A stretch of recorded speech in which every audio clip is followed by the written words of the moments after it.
Olá a todos, uma grande alegria estarmos juntos novamente aqui pela TV Damásio, aqui nos estúdios do Damásio em São Paulo. E mais uma vez, na oportunidade realmente muito feliz, recebermos o professor Clever Vasconcelos, que é nosso professor aqui do curso Damásio, do curso educacional Damásio. É muito importante recebê-lo a cada vez, porque nos traz, portanto, temas atualíssimos, temas, portanto, de suma importância. E desta vez não poderia ser diferente. O tema da nossa aula de hoje é sobre direito eleitoral, para falar, portanto, sobre direitos políticos, positivos e negativos. Professor Clever Vasconcelos, que é promotor de justiça do Ministério Público do Estado de São Paulo, é doutor em Direito pela Pontifícia Universidade Católica de São Paulo, pós-doutor pela Universidade de Coimbra, em Portugal, e tem também obras na área de direito eleitoral, na área também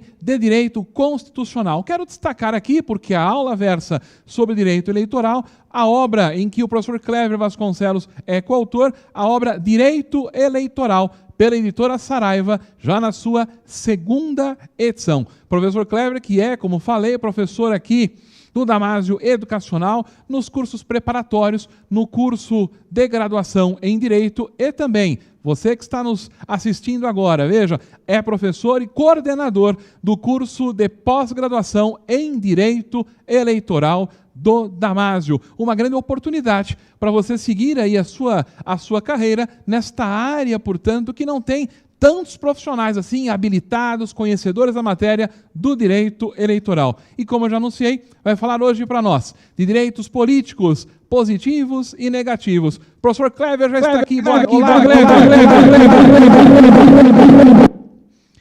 professor Clever já está aqui, olá.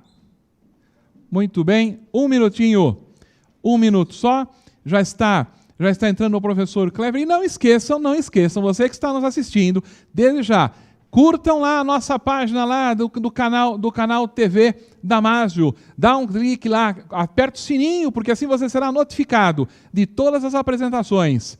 Vamos lá, professor Clever. Olá, tudo bem? Tudo bem, Alexander Zaquini. É um grande prazer estar falando com você mais uma vez aqui, num encontro onde nós estamos conversando sobre coisa séria, sobre coisa que envolve a escolha dos nossos representantes, mas, sobretudo, no aspecto especificamente técnico. É um prazer ser comandado por Vossa Excelência nesse momento aqui na TV Damásio. E eu já passo, portanto, a palavra em definitivo para você, para a sua aula. Direitos políticos positivos e negativos. Professor Clever, à vontade. Vamos lá, meus amigos. Mais uma vez, agradecendo aqui a turma do estúdio, ao professor Alexander Zaquini. É uma satisfação enorme estar aqui com vocês. Perfeito? Vamos lá, aí tem meu endereço de Twitter, prof_Clever, e meu endereço de Instagram, @clever.vasconcelos, aí vai o Instagram também no GC. Bom, meus queridos amigos, o tema de hoje versa sobre direitos políticos positivos e direitos políticos negativos. Antes de mais nada, o que são direitos políticos? Direitos políticos são direitos públicos, subjetivos, portanto pessoais, que investem o nacional brasileiro nato ou brasileiro naturalizado na qualidade de cidadão. Cidadão, para os fins técnicos da lei, é aquele que exerce os direitos políticos positivos, votar, e os direitos políticos positivos ainda, ser votado. Então, esse é o direito político positivo, a capacidade eleitoral ativa e a capacidade eleitoral passiva de ser votado. Todos vocês sabem que esses direitos políticos, portanto, podem ser envolventes da alistabilidade e da elegibilidade. Quem é alistável no país? Quem é o alistado? Por força do artigo 14 da Constituição, o alistamento eleitoral ele pode ser obrigatório e facultativo. Obrigatório para os maiores de 18 anos, até os 70 anos, e facultativo entre os 16 e os 18, aos maiores de 70 e aos analfabetos. Os analfabetos têm a faculdade do voto e não a obrigatoriedade. Lembrando sempre que nós temos pessoas que são inalistáveis. Quem são os inalistáveis? Os inalistáveis são os conscritos, aqueles, portanto, que prestam serviço militar obrigatório no seu primeiro ano, e, por óbvio, os estrangeiros. Os estrangeiros, porque, na verdade, eles não são brasileiros. Se não são brasileiros, não são detentores de direitos políticos. Perfeito? Tá legal? Tá bom? Vamos à situação prática aqui. E aquele que exerce a capacidade eleitoral passiva? Quem é?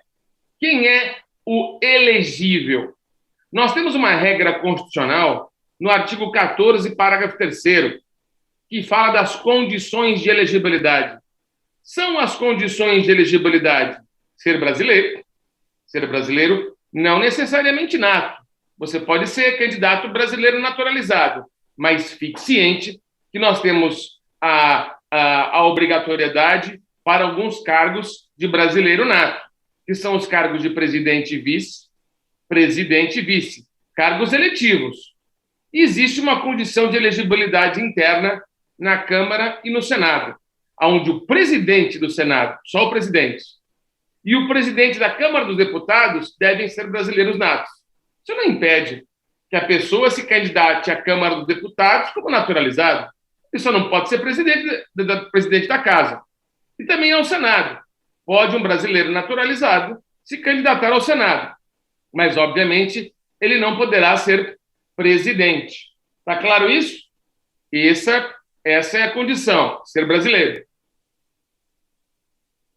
Mais à frente, deve estar em dia com os direitos políticos, não pode possuir nenhuma inelegibilidade, nenhum impedimento legal, deve também estar filiado a um partido político há pelo menos 6 meses antes da eleição, é o que fala o artigo 9º da Lei 9.504/97, a Lei das Eleições.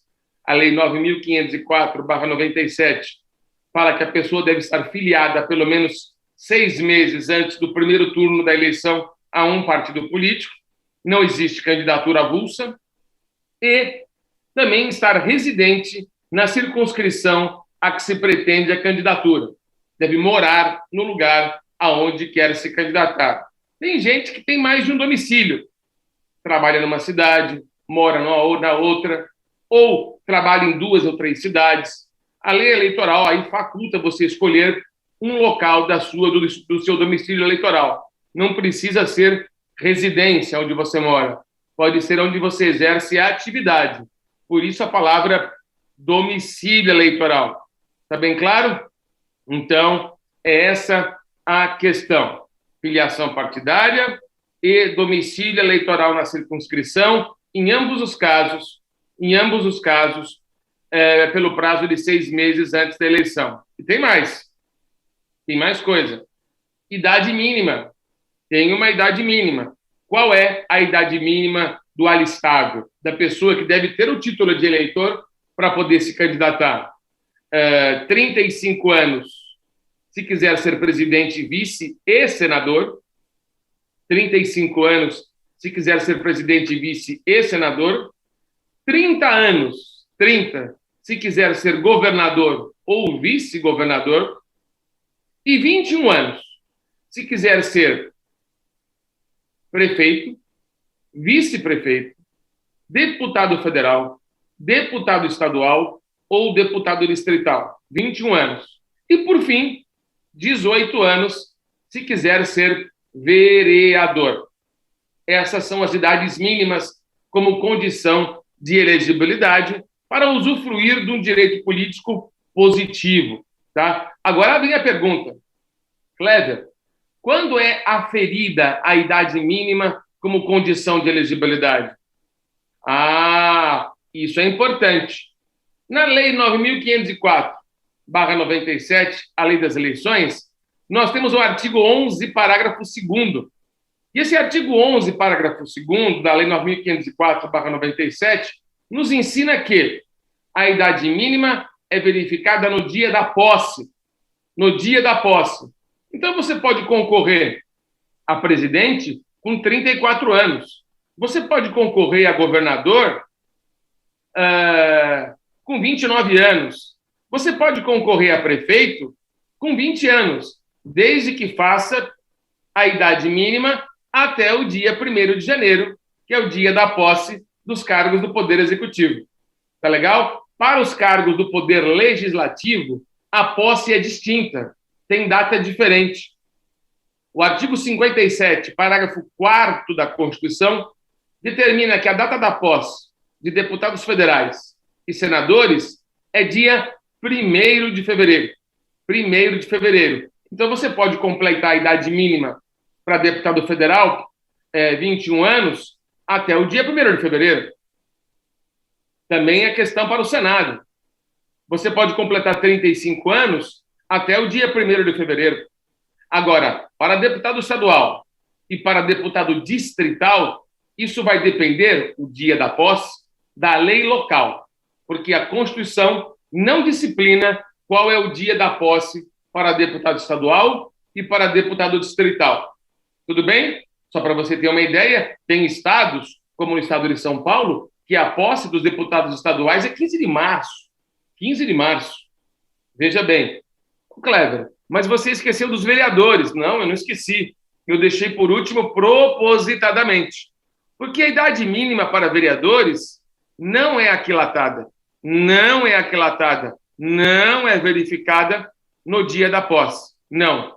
O artigo 9º da Lei 9.504/97, a famosa Lei das Eleições, diz que você deve completar 18 anos, que é a data de elegibilidade, aliás, que é a idade mínima de elegibilidade para vereador, até o último dia em que a lei prescreve como prazo final para a solicitação do registro de candidatura.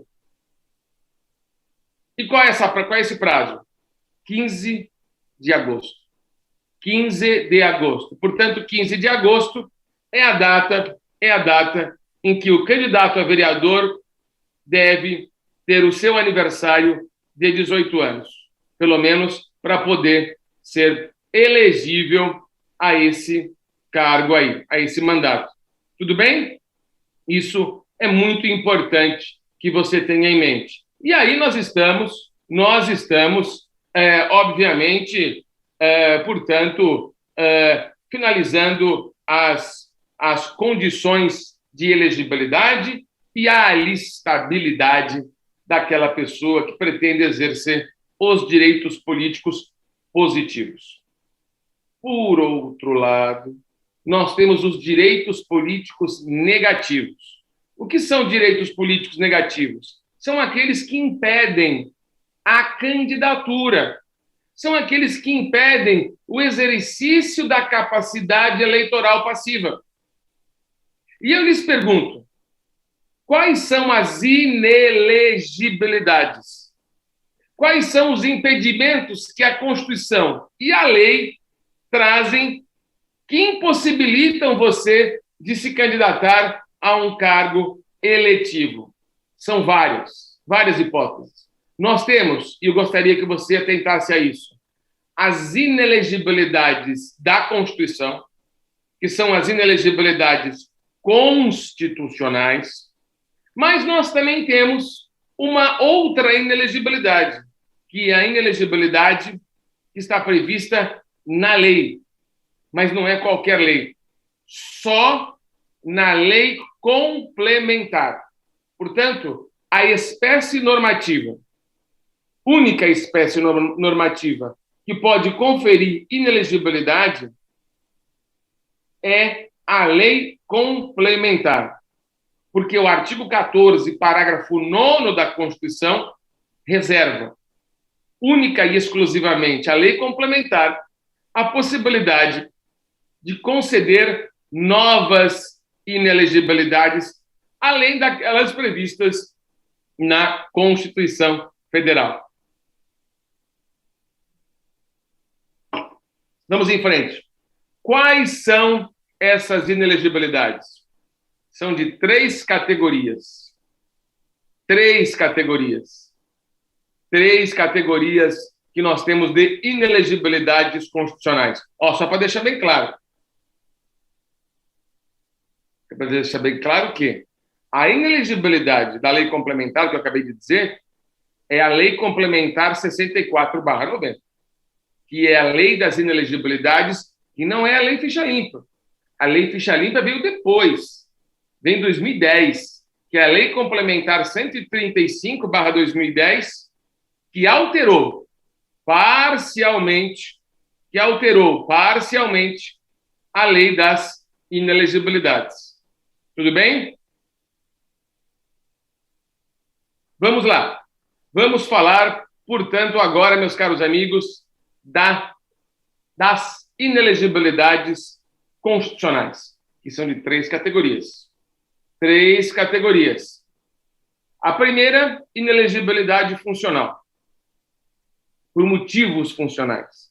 Inelegibilidade por motivos funcionais. A segunda, inelegibilidade reflexa. E a terceira, inelegibilidade dos militares. Vamos à primeira, inelegibilidade por motivos funcionais. Essa inelegibilidade por motivos funcionais, ela está em 2 parágrafos do artigo 14 da Constituição. O parágrafo 5º e o parágrafo 6º. E eu também divido esse tópico em 2 pontos.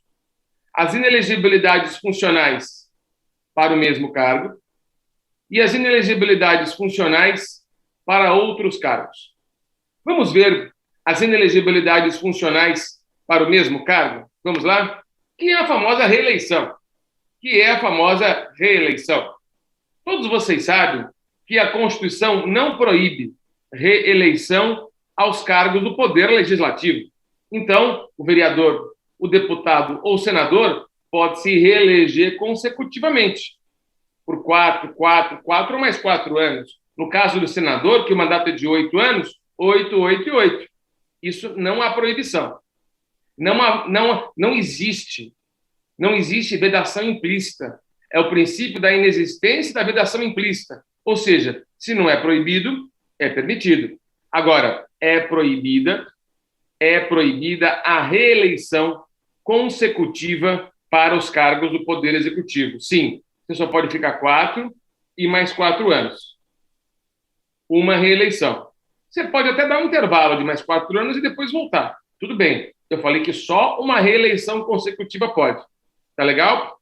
Olha, mas cuidado com a figura do denominado prefeito itinerante ou exercente do mandato executivo itinerante.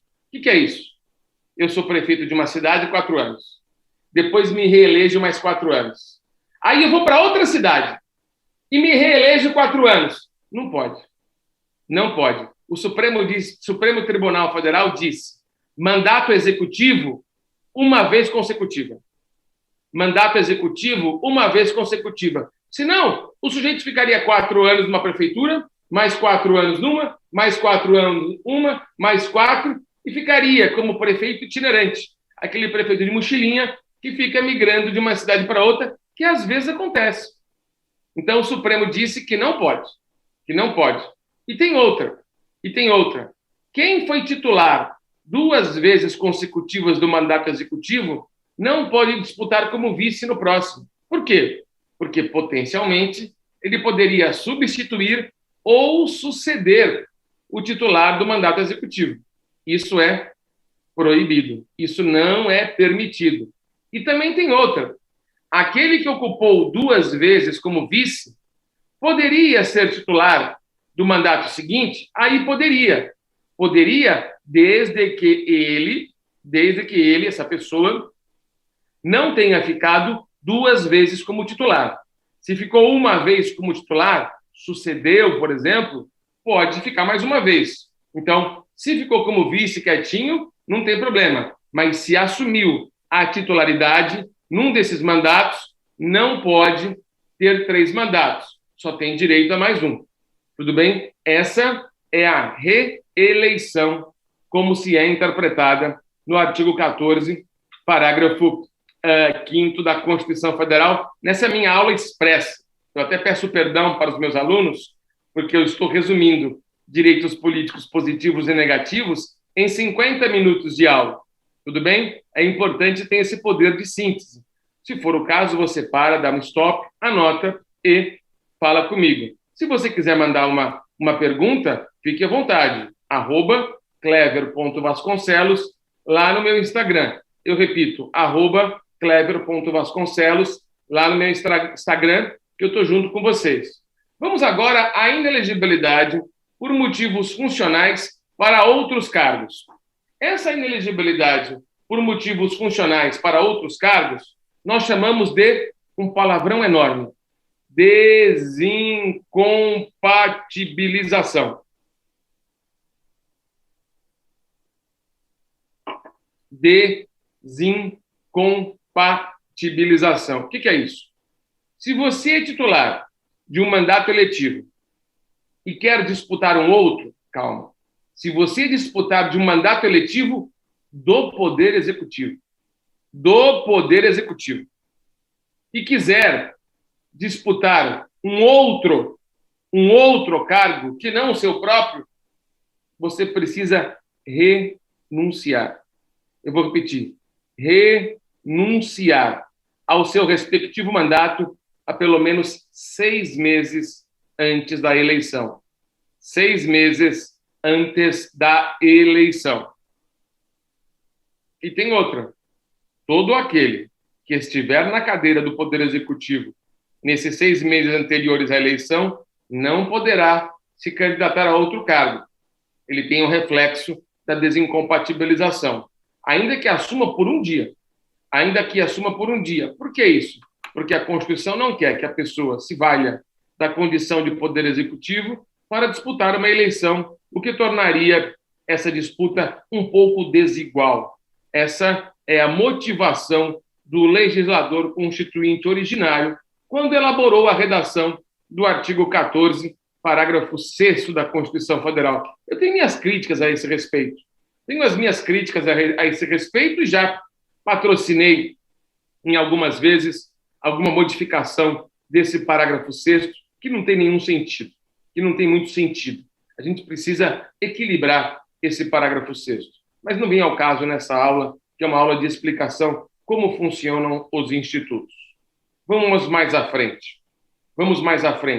Agora nós temos a próxima inelegibilidade, que é a inelegibilidade reflexa.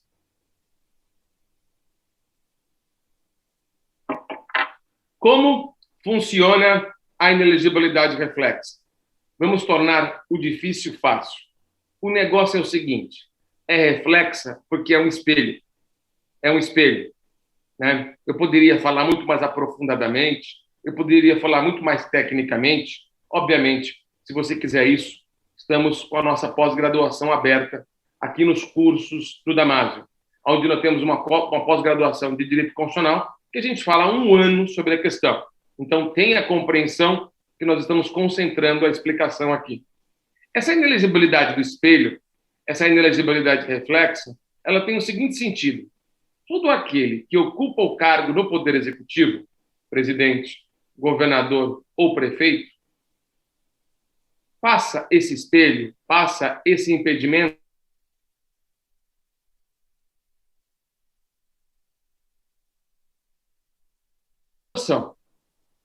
por consanguinidade ou afinidade, na linha reta ou na linha colateral. E essas pessoas, inclusive o cônjuge, que cônjuge não é parente, inclusive o cônjuge, não poderão se candidatar na circunscrição onde a pessoa exerce o mandato. Então, se é o presidente, filho do presidente, neto do presidente, esposa do presidente, irmão do presidente, não pode se candidatar a nenhum cargo eletivo no Brasil inteiro.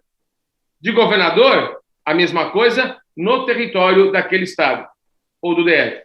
E de município, no território do município. Aí você fala, Cleber, né, nós estamos gravando essa aula em 2021, no mês de março, né, e temos o presidente da República, que é o presidente Jair Bolsonaro. Os filhos deles, os filhos do presidente, possuem mandato eletivo. Mas olha que curioso, o senador Flávio Bolsonaro não se elegeu na condição do pai presidente. Ambos disputaram a eleição conjuntamente. O pai não era presidente, então ele pôde assumir o mandato, ele foi elegível. O Eduardo Bolsonaro, que é deputado federal, ele não era deputado federal. Ele disputou a eleição na condição do pai não presidente ainda. Então não foi o caso. Agora, eles, nessa condição, com o pai presidente, eles só poderão se candidatar aos mesmos cargos, porque surge um impedimento para candidatura a outros cargos. Eles têm direito adquirido daqueles cargos que eles disputaram. Ah, mas, Cleber, tem o Carlos, que é vereador no Rio de Janeiro, filho do Bolsonaro. O Carlos foi eleito vereador quando o pai não era presidente. Então, ele tem esse direito à reeleição, porque ele não conseguiu o mandato graças à influência do presidente. Então, a inelegibilidade reflexa não é aplicada a todos aqueles que já foram eleitos antecedentemente à assunção do parente ao cargo do Poder Executivo, tendo esse direito à reeleição. Está claro? Agora surgem alguns questionamentos. Quais são os questionamentos? O cônjuge, por exemplo. O cônjuge não pode se candidatar. Ah, então resolvemos a parada. Divorcia. Ah, ele não é cônjuge, ele tem união estável. A união estável é equiparável ao casamento. Portanto, ainda é inelegível. Nesse caso, meus amigos, eu quero mostrar para vocês o seguinte: havendo divórcio, ou havendo separação de fato da união estável entre as pessoas conviventes, ainda assim persiste a inelegibilidade reflexa. É o que o Supremo Tribunal Federal escreveu na súmula vinculante número 18. Na súmula vinculante número 18. A súmula vinculante 18 diz o seguinte: que o rompimento da relação conjugal ou da união estável no curso do exercício do mandato ainda faz persistir a inelegibilidade reflexa. Tudo bem? Essa é a questão. Essa é a questão. Mais à frente é o seguinte. Olha só. Vamos em frente. A saída para isso é a seguinte: é o detentor do mandato executivo renunciar há pelo menos 6 meses antes da eleição. O Supremo já decidiu isso. Ou seja, todo aquele que renunciar ao respectivo mandato eletivo até 6 meses antes da eleição não faz incidir a reflexa nos seus parentes ou no cônjuge. Tudo bem? E tem outra. Qual é a outra questão? A questão é a seguinte. Que o falecimento, eu repito, o falecimento do titular do Poder Executivo, também não impede a inelegibilidade reflexa. O falecimento, inclusive, em prazo menor do que os 6 meses da eleição, desde que se dê essa morte até o dia 15 de agosto, que é o último dia para solicitação de registro da candidatura. Está claro isso, meus amigos? Então, esse é o ponto. Esse é o ponto que eu trago para vocês numa análise rápida, mais concentrada, do que é a inelegibilidade reflexa modernamente. Tá legal? Bom, e aí resta mais uma inelegibilidade. A última inelegibilidade constitucional, que é o caso dos militares. Isso é fácil. Artigo 14, parágrafo 8º da Constituição Federal. Os militares são elegíveis, mas tem um detalhe: O artigo 14, parágrafo 8º, inciso 1º da Constituição, diz que o militar que possuir menos de 10 anos de serviço é inelegível. Não pode se candidatar, tem que exonerar-se. Lá na Constituição está escrito afastamento, mas a interpretação que se deu a esse afastamento é a exoneração. Deve exonerar-se do seu respectivo cargo se possuir menos de 10 anos de serviço militar. Mas se possuir mais de 10 anos, pode. Se possuir mais de 10 anos de serviço, pode se candidatar. Se candidata, se for eleito, passa para a reserva. Nunca mais volta para o serviço ativo. E se não for eleito, ele volta para o serviço ativo. Tá bom? O curioso é que sobre o militar, tem um dispositivo lá na frente da Constituição, que é o artigo 142, parágrafo 3º, inciso 5. Eu vou repetir. 142, parágrafo 3º, inciso 5, que diz que o militar não pode estar filiado a partido político. Aí você fala, Cleber, como é que o militar não pode estar filiado a partido político se a filiação a partido político é condição obrigatória de elegibilidade? Portanto, a resposta está no artigo 14, parágrafo 8º, inciso 2 da Constituição, que diz que o militar será agregado. Agregado é filiado? Não. A agregação é uma filiação especial do militar, porque o militar não pode ter desempenho partidário na caserna, no quartel. E a Constituição proíbe isso. Então, ele não precisa se filiar a pelo menos 6 meses antes da eleição. Não.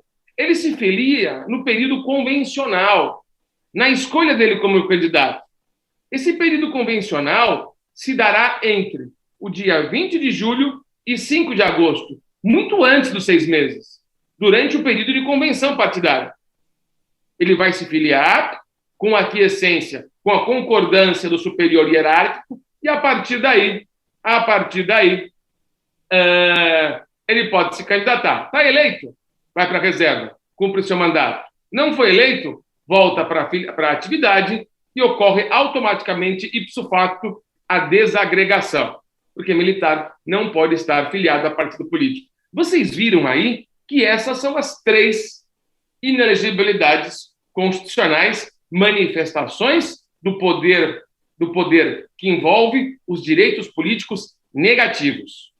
Tá? Agora, nada impede que a lei crie outras. E a lei cria. Tem aí uma dezena de inelegibilidades previstas na Lei Complementar 64/90, que eu vou passar numa outra oportunidade, numa outra aula para vocês. Não vou esquecer, eu estou aqui para satisfazer todas as suas necessidades do ponto de vista eleitoral.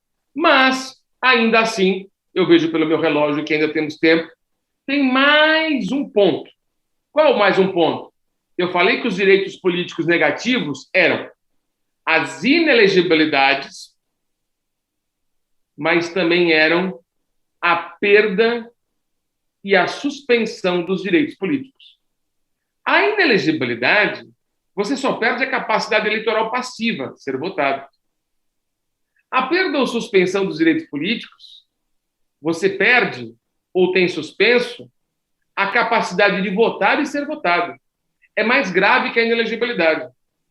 E sabe onde estão previstas as hipóteses de perda e suspensão dos direitos políticos? Sim, estão previstas na Constituição Federal, no artigo 15. No artigo 15 tem lá as hipóteses. Quais são as hipóteses? São 5 as hipóteses. Primeira, está anotando? Primeira, cancelamento da naturalização. Quem tiver a sua naturalização cancelada, deixa de ser brasileiro. Se deixa de ser brasileiro, portanto, não é alistável. Isso não é alistável, não é elegível. Perde os direitos políticos. Perde definitivamente. A perda é definitiva, vocês sabem, a suspensão é temporária. 2. Artigo 15, inciso 2. Incapacidade civil absoluta. A incapacidade civil absoluta deve ser interpretada neste contexto, em particular, da perda e suspensão dos direitos políticos, no que tange à rigidez, a plena capacidade de discernimento para se manifestar eleitoralmente. Então, vamos dar um exemplo. Uma pessoa interditada civilmente não tem capacidade. Então, ela não pode exercer o direito político ativo, votar, nem o passivo, ser votado. Olha, isso é perda ou suspensão? Depende, Kleber. Depende da extensão da incapacidade. Se a pessoa se recobrir na sua capacidade psíquica, ela vai poder exercer o direito político. Se não, não. Então, se é perda ou suspensão, depende da situação de fato. Número 3. Artigo 15, inciso número 3. Condenação criminal transitada em julgado. Transitada. Todo aquele que for condenado criminalmente ficará inelegível e inalistável. Por quanto tempo? Enquanto durarem os efeitos da condenação. Ou seja, em outras palavras, até a decretação da extinção da punibilidade. Seja a pena de multa, seja a pena restritiva de direitos, seja a pena privativa de liberdade. Mas que fique bem claro, transação penal não é condenação. Acordo de não persecução penal não é condenação. Suspensão condicional do processo, do artigo 89 da Lei 9.099/95, a Lei dos Juizados, não é condenação. Mas o sursi é condenação. A suspensão condicional da pena, lá do artigo 77 do Código Penal. Não é suspensão condicional da condenação, é da pena. Aquele que está em regime aberto, ele está em liberdade, mas ele está cumprindo pena. Só se incidir as circunstâncias do artigo 107 do Código Penal. Extinção da punibilidade. Enquanto isso, a pessoa é inalistável e inelegível, sem prejuízo da valoração da inelegibilidade da Lei Ficha Limpa, que eu falo mais a seguir. Tudo bem? Inciso 4 do artigo 5º. Aquele que não cumprir a obrigação legal a todos imposta ou a prestação alternativa quando fixada essa obrigação em lei. Portanto, a escusa de consciência do artigo 5º, inciso 8º da Constituição, quando fala que a pessoa tem liberdade de manifestação política, filosófica ou religiosa, e alegar isso para deixar de cumprir uma obrigação legal a todos imposta, como o serviço do júri, como o serviço militar, tudo bem, não vai prestar, mas tem que prestar um serviço alternativo, fixado em lei. Se não fizer a obrigação legal e nem um serviço alternativo que lhe é facultado, terá os direitos políticos suspensos, até adimplir uma das obrigações. Esse é o inciso 4. E o último inciso, o inciso 5, que fala do artigo 37, parágrafo 4º da Constituição, da improbidade administrativa. Nós temos aí, você sabe, a Lei 8429/92, a Lei de Improbidade Administrativa, que prescreve suspensão dos direitos políticos, e pode variar até 10 anos. Então, aqui é a Constituição autorizando a lei ordinária a conceder uma suspensão dos direitos políticos conforme a prescrição naquela norma. Naquela norma. E aí, meus caros amigos, você veja que nós fechamos dentro desse raciocínio, os direitos políticos positivos, alistabilidade e elegibilidade.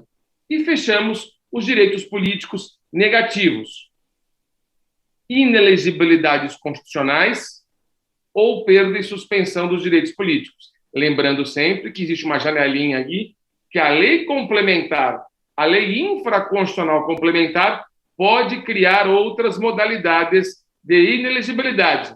Mas isso eu vou deixar por uma próxima oportunidade, porque não cabe nesse espaço limitado que nós estamos aqui. Então, meus caros juristas, eu, de uma certa forma, procurei condensar todos esses preceitos e análise, que não foram só análises constitucionais positivas.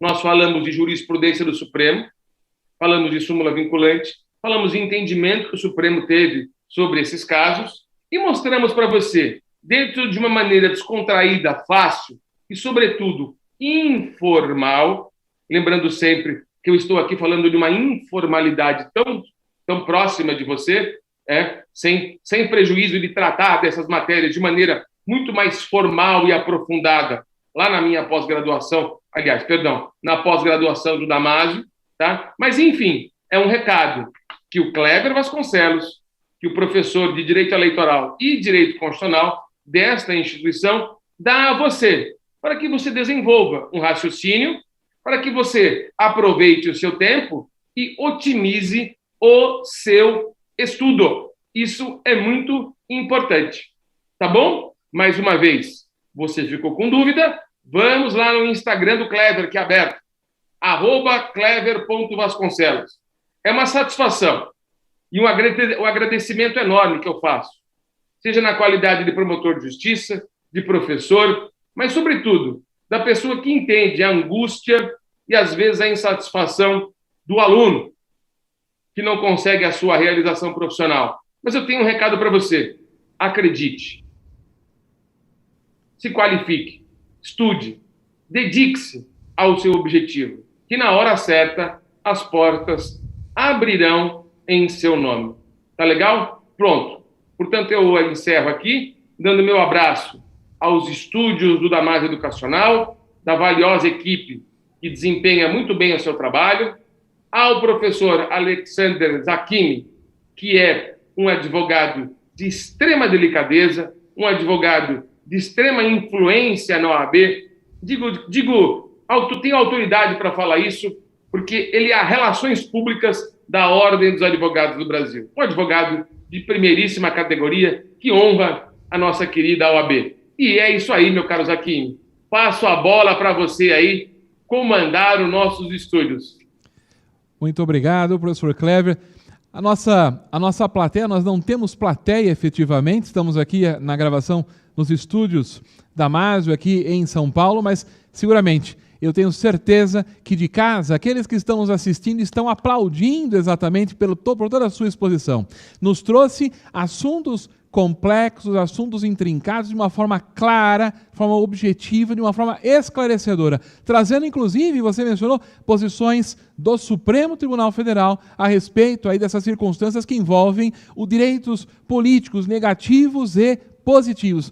Parabéns, muito obrigado, e eu tenho certeza que você que está nos assistindo, agora pela TV Damásio, pelo canal TV Damásio, seguramente ficou esclarecido com relação a esses pontos. Mas também, e me permitam dizer, nós temos um outro vídeo também do professor Clever Vasconcelos, já no próprio canal do YouTube, um vídeo que trata sobre teoria geral do direito eleitoral. Não percam, assistam também.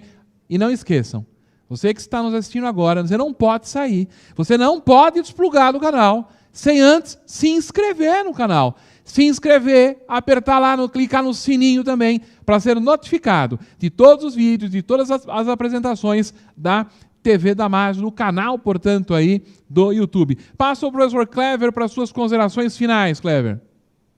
Olha, Zaquimi, eu fico muito feliz desse projeto da instituição, tornando isso mais acessível aos alunos, ao público em geral, e mostrando aqui, dando um aperitivo do que é essa instituição. Uma instituição que engrandece aqui a comunidade jurídica nacional e fazendo esse convite para que você que está nos assistindo venha conhecer a nossa instituição, venha ver o que ela proporciona, o que ela traz de novo, porque, evidentemente, em mais de 50 anos de atividade do Damásio Educacional, muitas pessoas que são hoje autoridades do direito, advogados, promotores, delegados, juízes, desembargadores, enfim, já passaram por aqui, procuradores, e dignificam o direito.